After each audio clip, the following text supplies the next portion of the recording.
Bonjour à tous et bienvenue à notre événement du Club Entrepreneur dans le cadre de la rentrée des tribus. En quelques minutes, je vais vous présenter le Club Entrepreneur pour commencer.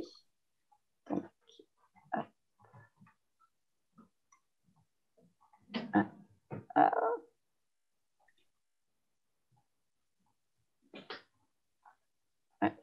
je vais y arriver. Voilà, donc le Club Entrepreneur est destiné à tous ceux qui s'intéressent à l'entrepreneuriat, que ce soit une petite idée qui trotte dans la tête ou pour les entrepreneurs de longue date.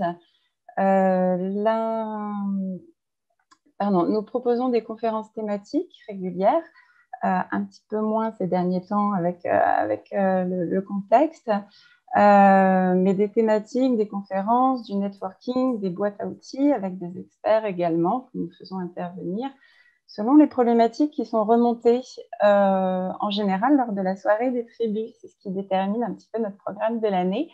Donc, si jamais vous avez des souhaits pour cette année, n'hésitez pas à nous les faire parvenir. Normalement, vous avez affiché sur l'écran différents moyens pour nous joindre. Donc, il y a la page sur Neoma Alumni. Il y a également le groupe LinkedIn et un mail direct du Club Entrepreneur. Je vous invite également à vous inscrire si ce n'est pas déjà fait.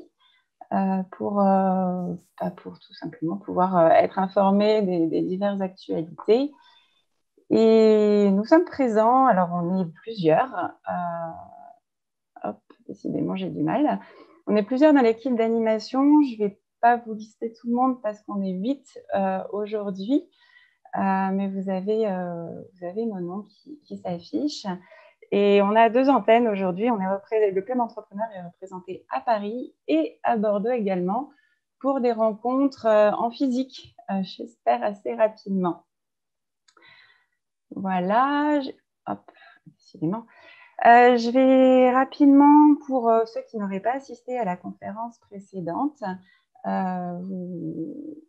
vous expliquer un petit peu ce qu'est Neoma Engaged for Positive Impact, qui est le thème global de cette rentrée des tribus. Donc, ce n'est pas un club de plus, c'est une véritable action transverse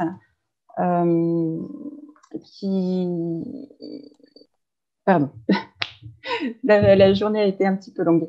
Donc, c'est une véritable action transverse au sein du réseau Neoma. Cool. C'est cool. Pour info, il y a Yael qui est en live. C'est génial. Alors, voilà, le son a été coupé, merci. Donc, je reprends. Donc, c'est une véritable action transverse au sein du réseau Neoma qui a pour objectif surtout de soutenir et d'aider les alumni Neoma à agir et impacter positivement au sein de leur entreprise ou organisation. Donc, je vous invite à aller sur le site Neoma Alumni, une page qui présente cette action, et également un manifeste que vous pouvez signer, qui est un véritable indicateur d'efficacité aussi pour ce projet et qui vous permettra de partager les connaissances que vous avez sur tout ce qui est impact positif et également d'en recevoir si vous avez envie de vous impliquer là-dedans. Donc, je vais quand même me présenter. Je suis Yael Derry, co-animatrice du Club Entrepreneur et je suis ravie d'animer cet événement sur le thème de l'entrepreneuriat à impact positif. D'autant que j'accompagne moi-même des porteurs de projets dans la définition et la structuration de leurs projets à impact. Et on n'est jamais plus engagé et motivé et passionné que lorsqu'on travaille sur des sujets qui ont du sens et qui correspondent à nos valeurs. Donc, je suis convaincue que la vocation d'une entreprise est de faire du business, mais qu'elle peut aussi le faire bien dans son propre intérêt, mais aussi celui de la société. Et c'est là tout l'enjeu du développement durable. Donc, nous accueillons ce soir Marianne Brito. Bonsoir Marianne. Bonsoir. Associée et directrice marketing et commerciale, tu me dis si je me trompe, de Circouleur, qui est une entreprise de peinture recyclée et engagée. Et nous allons voir pourquoi et comment développer une entreprise à impact positif. Je vous invite à poser vos questions dans le chat et Marianne, surtout, y répondra tout au long de la soirée. Donc, Marianne, je te laisse, avant de commencer, je te laisse te présenter et également ton entreprise que tu fais précisément. Très bien. Bonsoir à tous. Merci Yael pour cette rapide présentation. Donc Marianne, moi alors j'ai un parcours d'école de commerce et il y a maintenant 5 ans, je me suis engagée dans l'aventure Circular. Circular, qu'est-ce qu'on fait? Donc c'est une start-up qui a pour ambition de créer une filière de recyclage des peintures. Aujourd'hui, il faut savoir que tous les déchets de peinture qu'on a en fin de chantier sont envoyés à l'incinération. Et donc, ce qu'on s'est dit, c'est que c'était peut-être pas la meilleure issue possible pour ces déchets de peinture. Donc, on a vu les choses un peu différemment et on a souhaité récupérer ces fonds de peau de peinture, les transformer pour fabriquer des nouvelles peintures de qualité premium, mais qui ont toutes au moins 90% de matière recyclée à l'intérieur. Et donc, forcément, quand on parle filière de recyclage, on parle environnement et on parle impact aussi au sens large. Et du coup, toute l'entreprise, on l'a créée avec mon associé dans cette thématique d'impact, avec un grand I et donc qui intègre plusieurs dimensions de l'impact. Donc, je ne sais pas du coup, Yael, à quel point tu veux que je développe dans cette première partie. Je suppose qu'on va aborder plein de sujets après au niveau de l'impact, donc je ne vais peut-être pas spoiler le reste de la conférence. Alors, effectivement, on va aborder plein de sujets, mais est-ce que tu pourrais déjà nous définir ce qu'est une entreprise à impact positif? Alors, je vais donner ma définition. Je pense que c'est assez subjectif et personnel. Pour moi, une entreprise à impact positif, c'est une entreprise qui, certes, va avoir un enjeu business, qui a quand même un objectif de rentabilité, mais qui va le faire différemment et qui va intégrer différentes dimensions de l'impact dans l'ensemble de ses réflexions, dans l'ensemble de ses décisions au quotidien. Et l'impact, vraiment, je l'englobe dans un sens très large parce que nous, forcément, on a un impact environnemental qui est assez évident, mais il n'y a pas que l'impact environnemental. Donc, on a cet impact-là aussi, mais on réfléchit aussi sur tout ce qui est impact sociétal au sens large, et notamment l'impact social, l'impact sanitaire également, parce qu'on a un impact avec les peintures sur la qualité de l'air de nos clients. Donc voilà, c'est vraiment de regarder en fait tous les aspects de l'impact qu'on peut avoir et comment est-ce que notre entreprise, à son niveau, peut agir et faire les choses différemment, faire les choses mieux et se dire qu'on sort un peu du schéma classique des entreprises qu'on peut avoir traditionnellement. Moi, je viens de grands groupes, donc j'ai vécu aussi la façon de faire différente. Et pour le coup, maintenant, je ne me vois plus travailler différemment que dans une démarche d'impact comme on fait aujourd'hui chez Circular. Et alors, pourquoi on s'implique dans une telle démarche au départ? Alors, au départ, ça n'a pas été un déclic où je me suis réveillée un matin et je me suis dit, il faut absolument que je fasse de l'impact.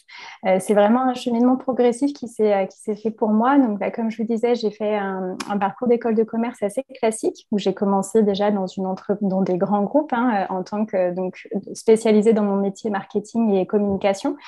Et petit à petit, moi, je m'intéressais à de l'impact social à titre personnel. Je me suis beaucoup impliquée dans des associations. Et en fait, un jour, on est venu me débaucher, on est venu me voir pour me proposer de travailler sur un projet qui, lui, avait de l'impact social.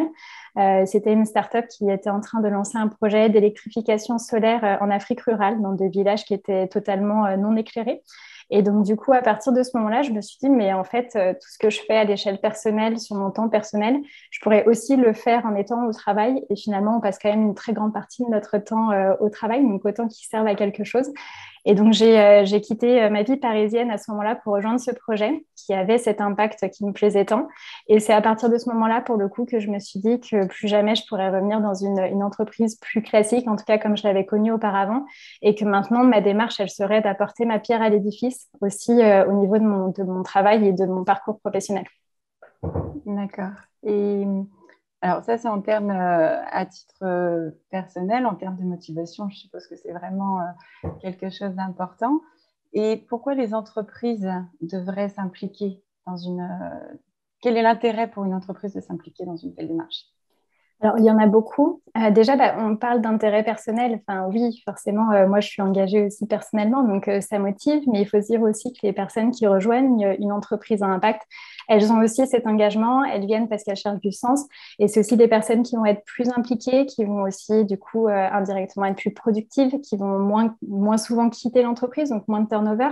Donc, il y a quand même aussi un intérêt d'avoir cet engagement-là parce qu'on fait venir des personnes qui y croient et qui ont envie de pousser le projet. Nous, aujourd'hui, c'est un des facteurs clés de notre recrutement aussi, hein. On recrute des personnes qui ont envie d'aller dans la même direction que nous. Donc forcément, ça fidélise et ça crée aussi des liens très forts au sein de l'équipe. Et ensuite, je pense que tu as donné un point essentiel au début dans la présentation de notre échange de ce soir, c'est être une entreprise à impact, c'est bien, c'est une jolie histoire. Maintenant, pour nous, c'est pas être dépendant de subventions et ne pas être rentable. Il y a un moment où il faut aussi prouver qu'on peut avoir de l'impact tout en étant viable. Et donc, c'est ce qu'on prouve aussi chez Circulaire aujourd'hui. L'idée, c'est vraiment d'aller chercher le bon business model et de montrer qu'en fait, on peut être rentable et avoir de l'impact. Et donc, du coup, quand même, d'aller chercher cet aspect financier-là. Donc, nous, on a regardé un petit peu tout ça. Aujourd'hui, le fait d'être impliqué aussi d'un point de vue d'être engagé, ça nous amène une clientèle différente, ça nous fait nous démarquer sur le marché, d'avoir un engagement profond et de ne pas être dans une démarche purement de communication un peu et parfois greenwashing.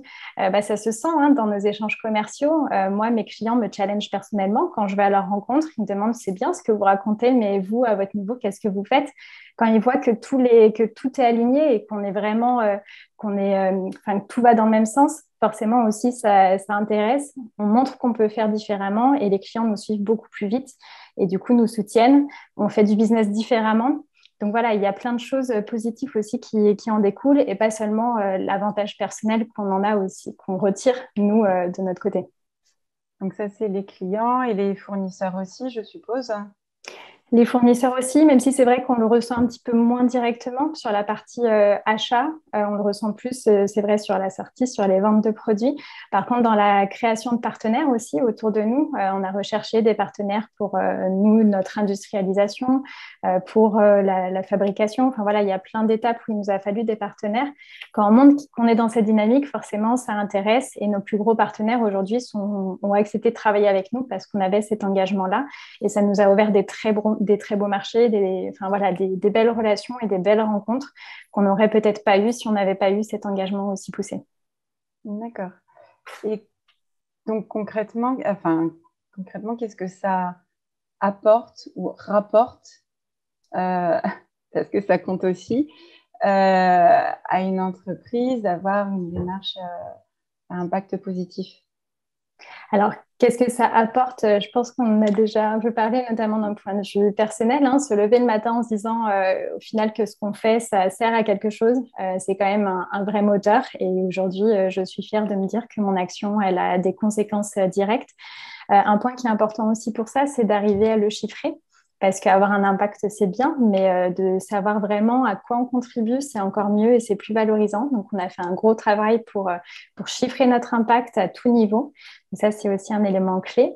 Et après, qu'est-ce que ça rapporte si on regarde d'un point de vue purement financier et plus économique? Donc, outre le fait que ça nous ouvre des portes hein, d'un point de vue client, il faut aussi se dire que nous, on est une jeune entreprise, donc on a fait appel à de nombreuses aides aussi à notre lancement. Être une entreprise engagée, ça aide aussi à avoir des soutiens. On a obtenu des soutiens de la région, de différentes banques, de l'ADEME, l'Agence de l'environnement. Enfin voilà, c'est des aides aussi qu'on a obtenues de par cet engagement-là, de par notre impact. Et là-dessus, ils nous challenge énormément aussi. Et c'est ça qui nous a permis d'avoir ces aides-là. Les prêts aussi, forcément, ça aide. Et là, on est en phase de levée de fonds. Et de la même façon, hein, on attire aussi des investisseurs un petit peu différents qui ont envie aussi de soutenir des projets comme les nôtres. Donc, voilà, ça a vraiment des avantages à plusieurs niveaux et aussi sur la partie plus économique. Et alors, du coup, l'autre pendant du sujet, c'est est-ce que c'est un coût spécifique toujours par rapport à une entreprise qui n'aurait pas cette démarche? Alors, il y a plusieurs volets dans cette réponse-là. Alors, déjà, sur le fonctionnement de notre filière, nous, on est sur une structure de coût qui est totalement différente de celle d'autres fabricants de peinture. Aujourd'hui, si vous prenez un fabricant classique, lui, son principal poste de dépense, ce sont des matières premières neuves. Nous, notre principal poste de dépense, ce sont les RH. En soi, je pense qu'on a à peu près le même volume de dépenses, sauf qu'on préfère nous les allouer à de la création d'emplois, en plus de la création d'emplois solidaires, parce qu'on est intégré dans une démarche d'économie sociale et solidaire. Donc, au final, on a des coûts assez proches, je pense, mais pas répartis du tout de la même façon. Donc, sur cette partie-là, c'est quand même relativement intéressant de dire qu'on contribue à notre niveau aussi sur la création d'emplois.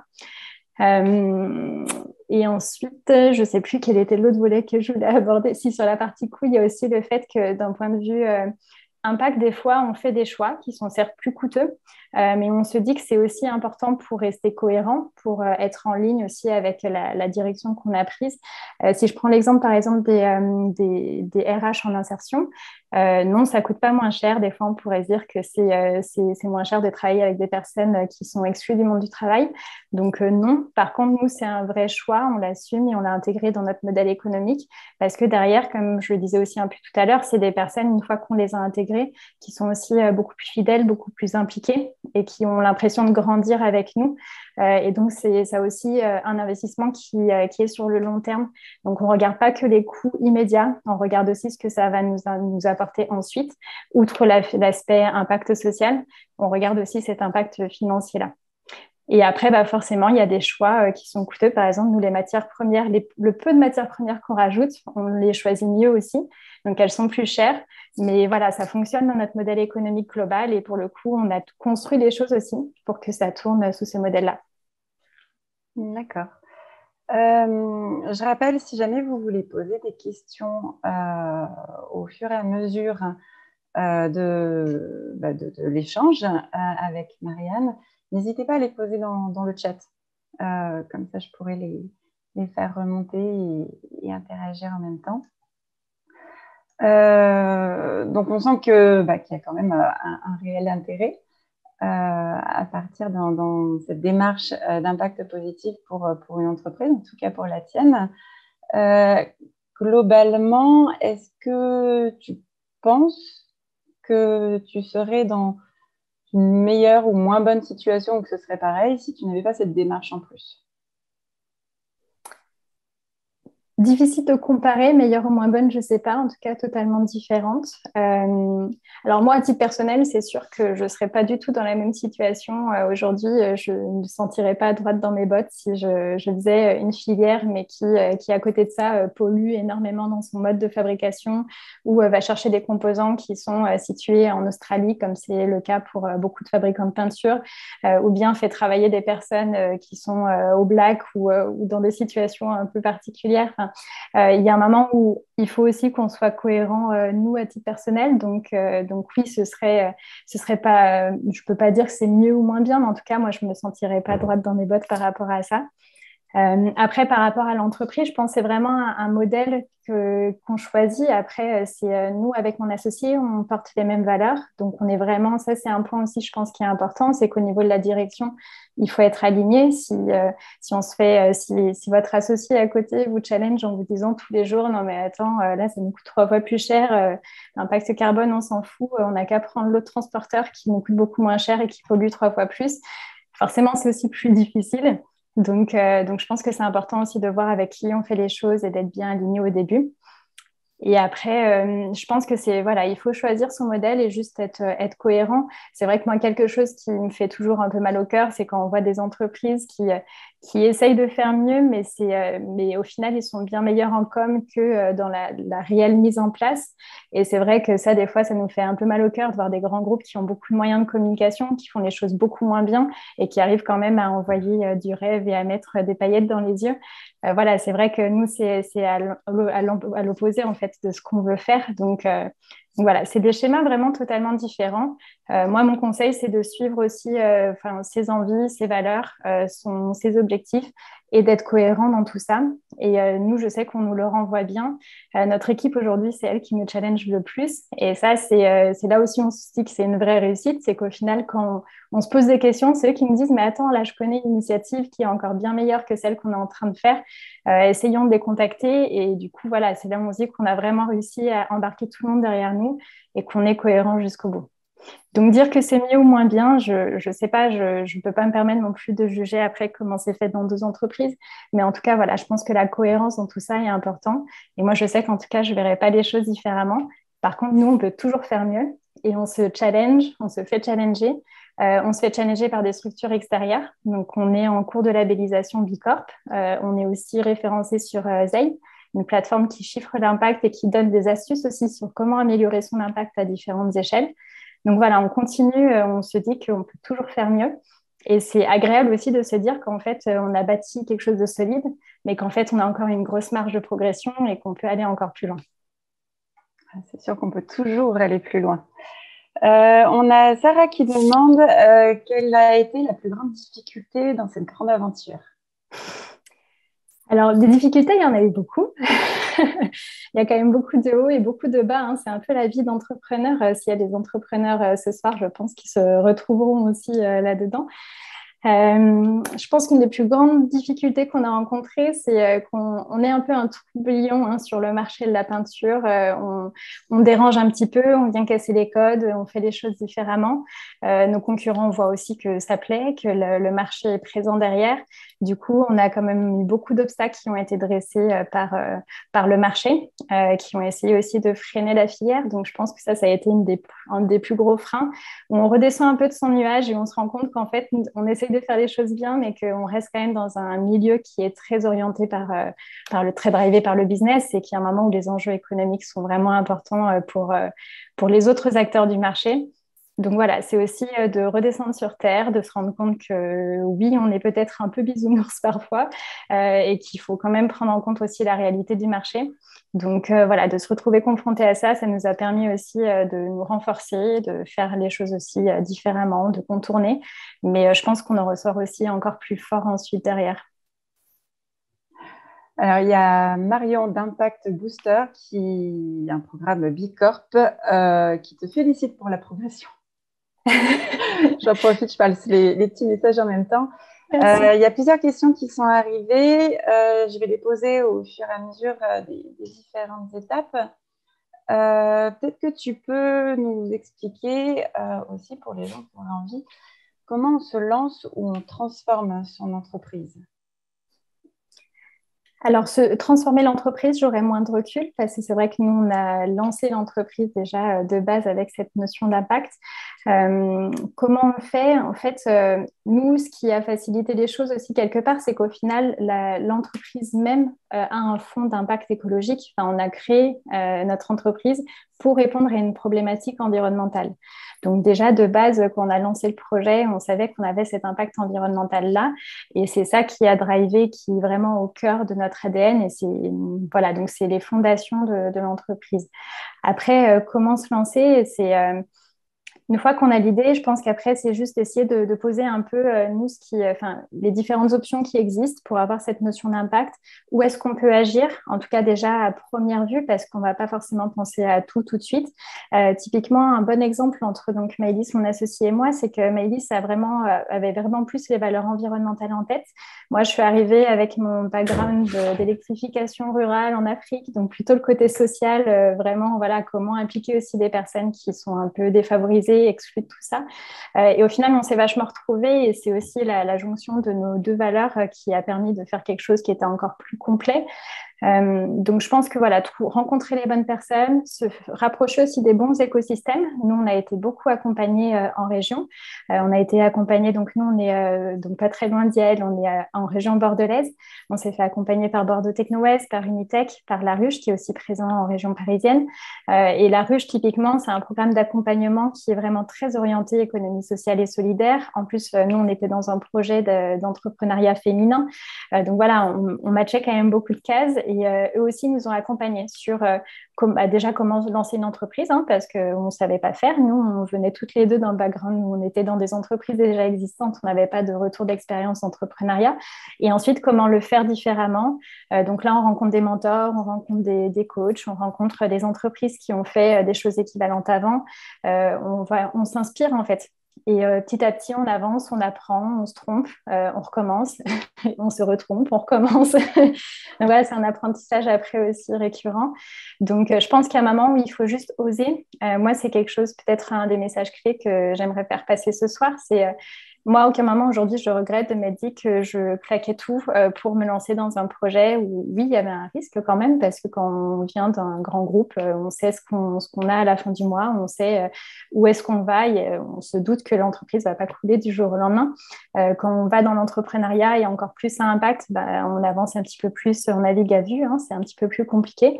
Donc, je pense qu'il faut oser, il faut se lancer. À partir du moment, de toute façon, on a cette petite flamme à l'intérieur qui nous pousse. On ne peut faire, je pense, que des belles choses derrière. Et de toute façon, on fait forcément des erreurs, mais il y a toujours des personnes bienveillantes autour qui sont là aussi pour aiguiller et pour remettre dans la bonne direction. Donc voilà, se lancer, c'est bien, mais après, il faut surtout, je pense, savoir se faire accompagner des bonnes personnes, des bons réseaux, ne pas hésiter à demander de l'aide, ne pas hésiter à se faire challenger. Finalement, comme pour un entrepreneuriat plutôt classique. Plutôt classique, exactement. Je pense que ce qui change, c'est après le type de réseau qu'on va solliciter, parce qu'il y a quand même de plus en plus d'écosystèmes qui sont orientés sur donc l'ESS, l'économie sociale et solidaire. Donc, je pense que ça vaut le coup de se tourner vers ces structures-là, qui, elles, ont déjà été confrontées, notamment, je reviens sur la mesure d'impact. Faire de l'impact, c'est bien, mais si on ne sait pas le chiffrer, c'est compliqué, c'est difficile à valoriser et même pour soi, c'est difficile de savoir vraiment à quoi on contribue. Et là-dessus, ces structures nous ont aidés aussi à vraiment mettre sur le papier, en fait. On avait notre business model, certes, mais derrière, comment est-ce qu'on fait pour chiffrer tout ça et pour, dans notre BP, qu'il n'y ait pas que des indicateurs financiers, mais qu'il y ait aussi des indicateurs sociaux, des indicateurs environnementaux. Et aujourd'hui, quand on va voir des investisseurs, on ne leur présente pas seulement un chiffre d'affaires, on leur présente aussi notre impact.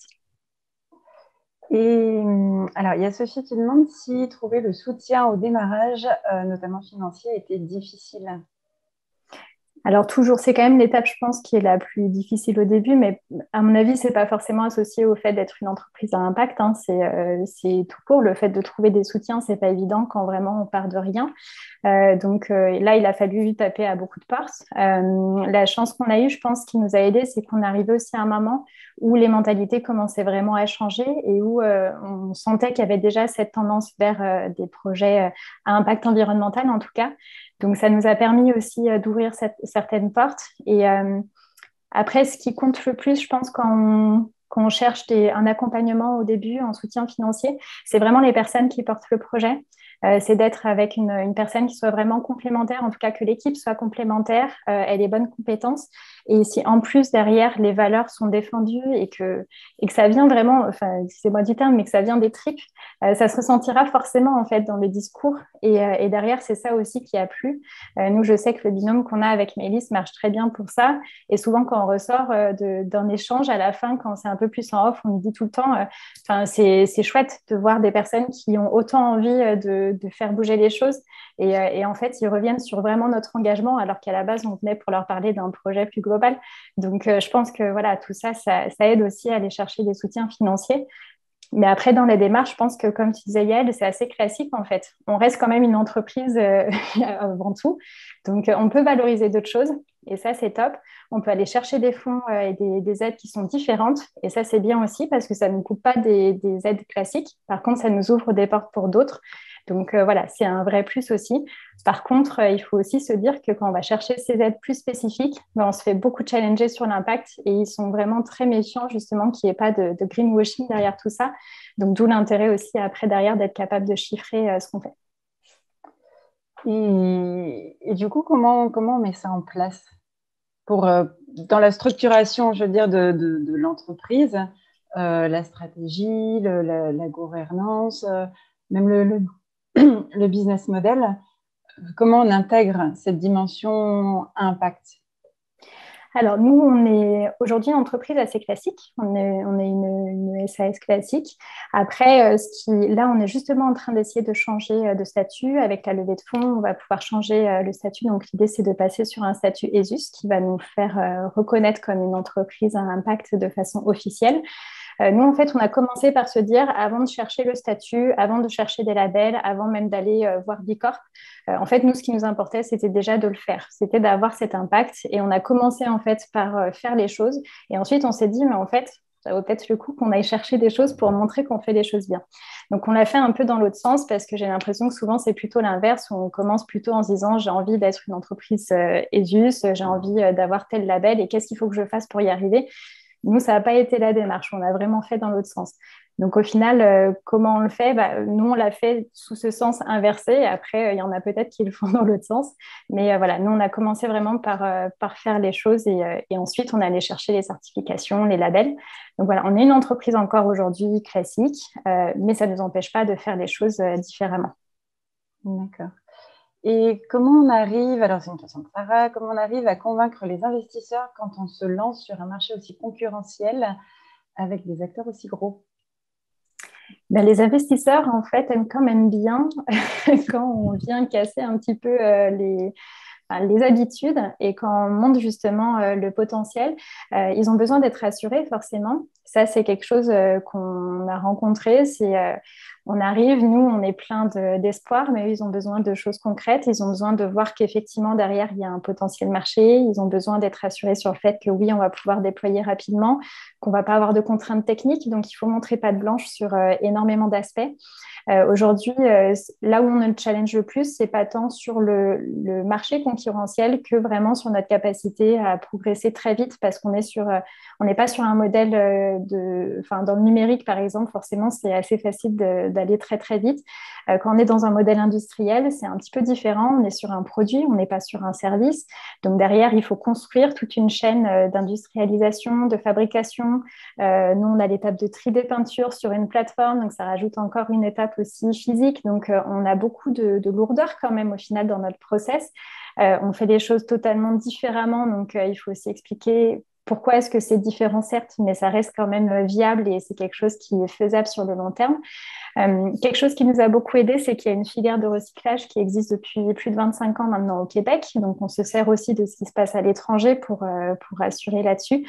Mais au final, bon, le marché concurrentiel, c'est même quelque part un avantage, c'est quand on voit des concurrents qui commencent à aller sur des segments assez proches des nôtres, les investisseurs, ça les rassure, c'est qu'ils se disent que le marché est là et qu'il y a un besoin. Donc, c'est pas tant ça qui freine pour aller chercher des fonds.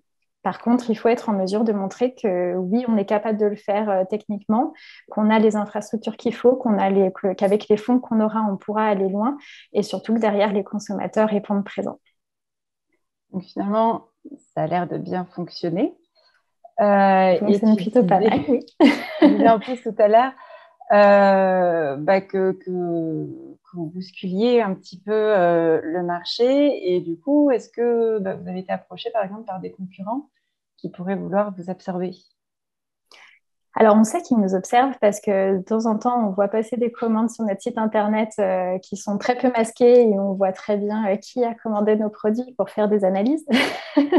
Donc oui, on est observé, on est beaucoup challengé. Je pense qu'on est vraiment surveillé de près et qu'on nous attend au tournant. Donc, d'où aussi le fait qu'il faut qu'on soit très pro et que tout ce qu'on fait, on le fasse bien dans la réglementation parce qu'avec le déchet, c'est compliqué. On rentre dans un cadre réglementaire qui est un petit peu particulier. On a aussi des fabricants concurrents qui nous ont contactés pour voir si ça nous intéressait de travailler avec eux plus en marque blanche. Aujourd'hui, on veut déjà implanter notre modèle. On verra après comment ça va évoluer. Mais là, l'idée, c'est déjà de montrer que la filière de recyclage est viable, qu'on peut déjà la mener jusqu'au bout sur des gros volumes. Et une fois qu'on aura vraiment cette preuve-là, on réfléchira sur la suite, sur comment est-ce qu'on peut travailler aussi un peu différemment. Mais là, ça nous tient même à cœur, je pense, nous personnellement aussi, de porter notre marque et de montrer que Circulor est la marque de peinture recyclée en France et qu'aujourd'hui, si personne d'autre s'est lancé avant parce que c'était complexe, eh bien, nous, on a réussi à le faire. Et en plus, on arrive à le faire sous un modèle qui est totalement différent. Et c'est ça qui plaît aujourd'hui. Et quelque part, je ne suis pas sûre que si notre gros concurrent lançait la même chose, qu'il y aurait le même engouement parce que c'est aussi notre image de marque aujourd'hui qui plaît aux consommateurs. Le fait d'être une jeune entreprise, d'être en circuit court, d'avoir cet engagement-là, c'est ça aussi qui plaît. Nos distributeurs sont les premiers à nous dire que c'est ce qu'il faut mettre en avant sur nos communications en magasin. Donc, c'est tout ça aussi qui fait que ça fonctionne. Donc, pour le moment, on reste là-dessus et on verra après au fur et à mesure des demandes où on va. D'accord. Et tu as rapidement abordé le sujet tout à l'heure, mais concrètement, une entreprise à impact positif, donc avec certains engagements, comment ça se gère au quotidien? Alors, dans la gestion au quotidien, c'est assez classique pour le coup. Je pense que c'est un peu les standards d'une entreprise. Ce qui va être différent dans notre modèle, c'est que toutes nos décisions, on les prend au regard de notre impact. Donc, dès qu'on va avoir besoin d'acheter quelque chose, dès qu'on va avoir besoin de trouver un nouveau partenaire, toutes les décisions vont être prises sous ce regard-là. Et pour le coup, ça amène parfois à des situations plus complexes. Je ne vais pas dire le contraire, ce n'est pas non plus toujours facile de se dire qu'on va avoir cet impact. Et pour vous donner un exemple, donc on a fait le choix de travailler avec des contenants qui soient aussi écologiques. Et ça, je crois que ça a été une des plus grosses complexités au début de trouver un contenant qui soit issu du recyclage ou recyclable. Tous nos concurrents étaient sur des pots en métal, mais qui, donc, sur le principe, sont recyclables, mais qui sont très peu pratiques à l'usage, qui au final étaient très peu recyclés derrière. Donc, on a fait le choix plutôt de se tourner vers du plastique recyclé. Sauf qu'en fait, quand on est arrivé il y a 4 ans vers les fabricants de packaging, ils nous regardaient tous avec des grands yeux quand on parlait de plastique recyclé. Et donc, il y en a un qui commençait tout juste à le faire. Donc, on a commencé à travailler avec lui. Et au début, on en a aussi payé un peu les pots cassés. On était un peu les testeurs des packaging recyclés. Donc, voilà, on a aussi, ils ont appris au fur et à mesure. Et maintenant, ça marche très bien. Mais voilà, c'est aussi des décisions différentes à prendre et ça amène parfois des contraintes supplémentaires.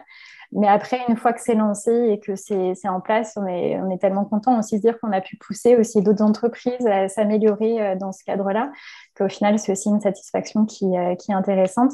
Et c'est aussi des arguments supplémentaires pour montrer qu'à notre échelle, on essaie vraiment de faire bouger les choses.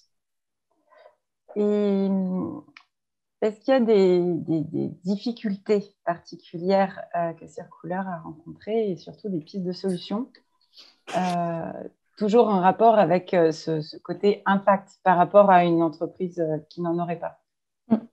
Alors, il y a l'exemple que je viens de donner qui est quand même une difficulté, c'est que parfois les choix qu'on fait sont plus difficiles. Donc, il faut trouver les solutions. Elles n'existent pas forcément toujours ou alors elles sont en cours de déploiement et il faut aussi laisser le temps et être patient.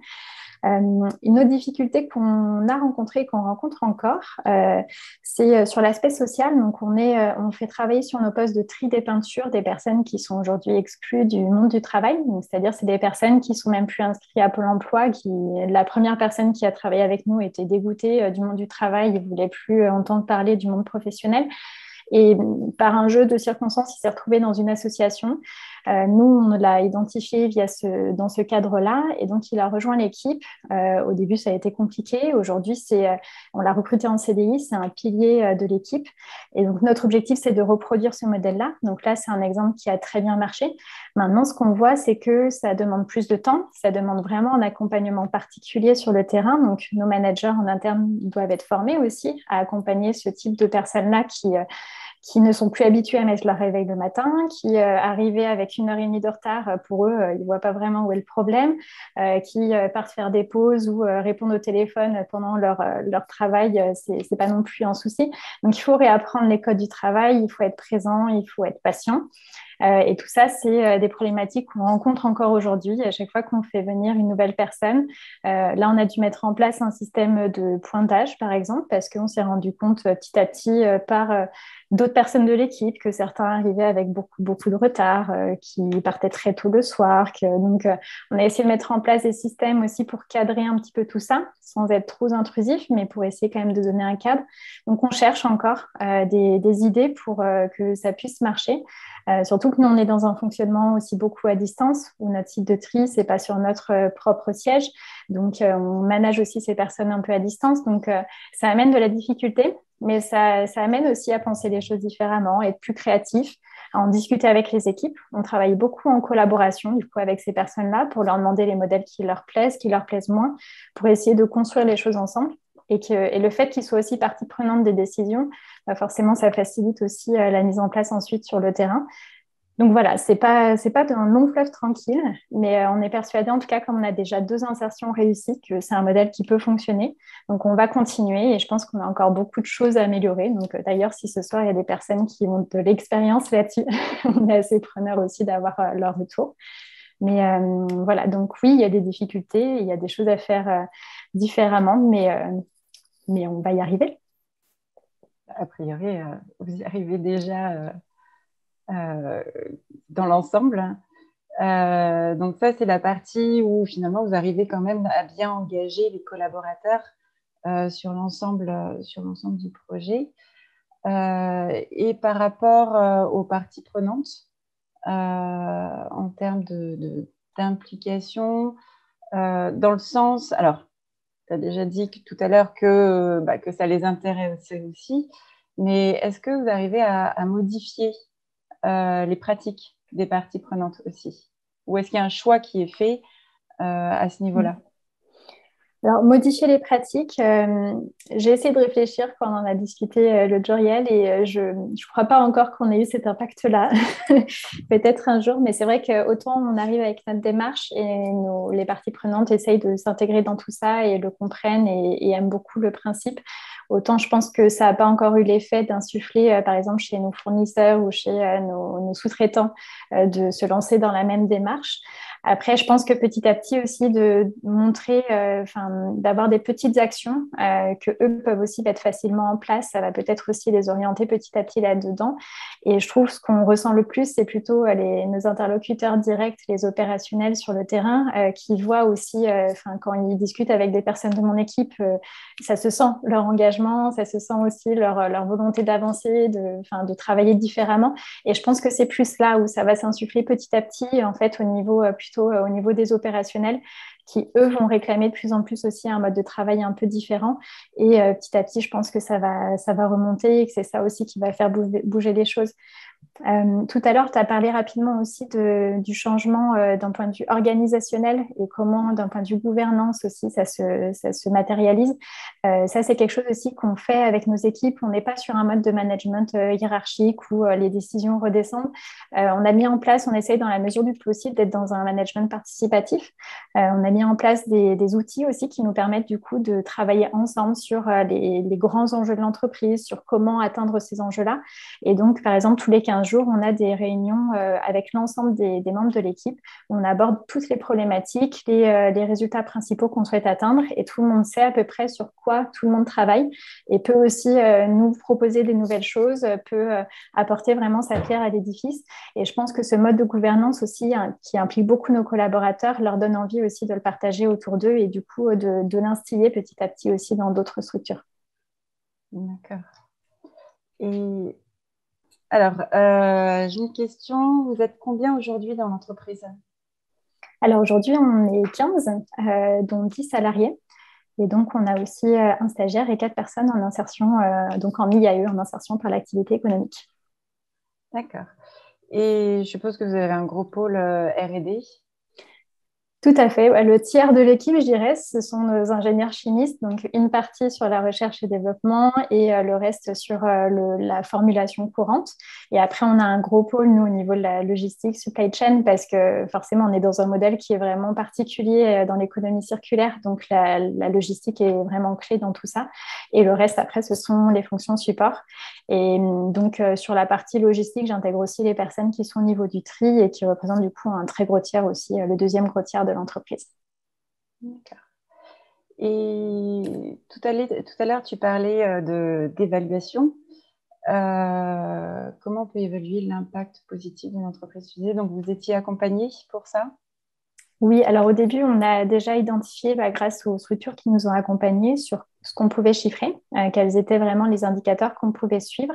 Donc, on a identifié quelques indicateurs clés. Donc, aujourd'hui, nous, on va suivre le tonnage de déchets qu'on a évité, le tonnage de CO2 qu'on évite dans l'atmosphère et le nombre d'heures ou de jours d'insertion par l'activité économique qu'on permet. Ça, c'est des choses qu'on suit, qu'on objective aussi. C'est des résultats qu'on se fixe pour nous. Et c'est aussi des choses qu'on retranscrit auprès du client. Et ça, c'est quelque chose qui marche vraiment extrêmement bien. C'est que nous, on connaît notre impact. Mais en fait, si nous, ça nous motive, nos clients aussi. Donc aujourd'hui, ce qu'on fait, c'est que chacun de nos clients a son reporting annuel qui détaille vraiment quel est l'impact qu'il a eu lui et à quoi est-ce qu'il a contribué concrètement avec l'achat des peintures circulaires. Et ça, c'est un petit plus qui fonctionne vraiment et on le sent, maintenant, ils nous le réclament. Et c'est des choses aussi qui font parfois pencher dans la balance au moment de la négociation commerciale. Donc ça, c'est quelque chose qu'on a mis en place il y a un petit peu plus d'1 an maintenant et on voit vraiment le retour de tout ça. Donc la mesure d'impact, elle est bien en interne, mais elle peut aussi servir pour l'externe. On a fait une analyse de cycle de vie qui est aujourd'hui clé sur notre marché professionnel parce que c'est des chiffres officiels qu'ils peuvent utiliser et valoriser sur leur chantier. Et après, on se fait donc challenger typiquement avec Bicorp. Alors, on est en cours de certification, ce n'est pas encore fait, donc on espère qu'avoir vite le résultat. Et Zai, l'autre plateforme, c'est elle aussi qui va nous permettre d'identifier d'autres indicateurs à suivre. Et typiquement, sur le transport, nous, on a une grosse problématique autour du transport. On est sur des produits qui sont lourds. On ne peut pas les transporter à vélo. Donc, du coup, on est sur un mode de transport qui est très classique et très coûteux en termes d'émissions de CO2. Et là-dessus, Zai essaye de nous montrer quels autres transporteurs pourraient avoir un comportement un petit peu meilleur et avoir un impact un petit peu plus faible. Donc voilà, c'est des choses sur lesquelles aussi on est soutenu du coup grâce à ces plateformes-là. D'accord. Alors, juste pour les participants, il nous reste quelques minutes avant la fin de cet événement. Surtout qu'il y en a certains qui écoutent et qui participent à la rentrée des tribus depuis déjà presque 3 heures. Donc, on ne va pas déborder sur le temps. Donc, si vous avez des questions, n'hésitez pas à les poser maintenant. Et moi, j'aurais te demandé aussi, globalement, donc je pense qu'on a vu quand même pas mal de points. Quels sont les conseils ou recommandations que tu pourrais donner pour les personnes qui auraient envie de se lancer ou de transformer leur entreprise pour avoir un impact positif? Alors, en conseil, j'aurais envie de dire, si vous avez cette envie de vous lancer dans l'impact, foncez, parce qu'il y a beaucoup de belles choses qui vous attendent derrière. N'hésitez pas à contacter des personnes qui l'ont fait avant vous, à aller prendre des conseils. Personnellement, il n'y a aucun souci si vous souhaitez qu'on échange après pour discuter de points plus précis individuellement. Il n'y a aucun problème, ce sera avec plaisir. C'est des choses, nous, qu'on a beaucoup eues, des entrepreneurs qui ont été disponibles pour nous et qui nous ont accompagnés. Donc, clairement, on a aussi envie de renvoyer la balle ensuite. Et puis après, voilà, être bien entouré, je pense que c'est ça. Et puis surtout, je l'ai utilisé plusieurs fois, ce mot, mais être cohérent. C'est cohérent avec soi. C'est ça aussi qui vous permet après, derrière, de défendre votre projet.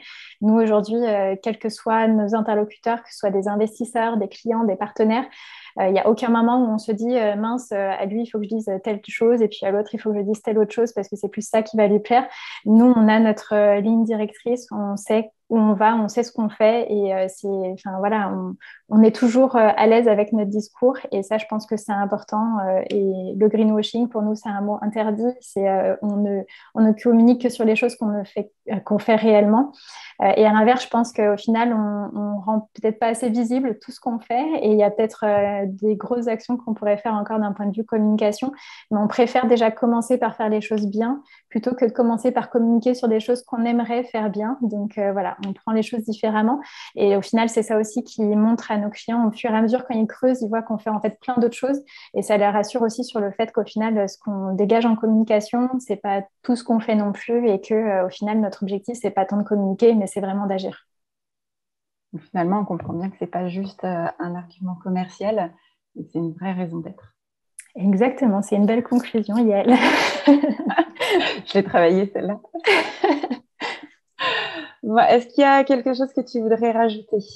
Un point important qu'on n'aurait pas forcément abordé ce soir? Non, après, je pense, laissez-vous aussi porter par les surprises. Nous, typiquement, on avait imaginé de l'impact environnemental, social. On a découvert par hasard qu'on avait aussi un impact positif sur la qualité de l'air intérieur. Après, c'est d'aller chercher aussi un peu tout ce qui peut être à côté, d'écouter autour de soi et de s'inspirer. Mais laissez-vous surprendre aussi par tout ça. Et voilà, ça ne peut faire que des belles choses à la fin.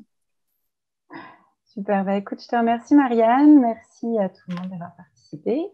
Je vous invite à aller continuer toute la semaine à suivre les conférences de la rentrée des tribus et à signer le manifeste de Neoma Engage for Positive Planet.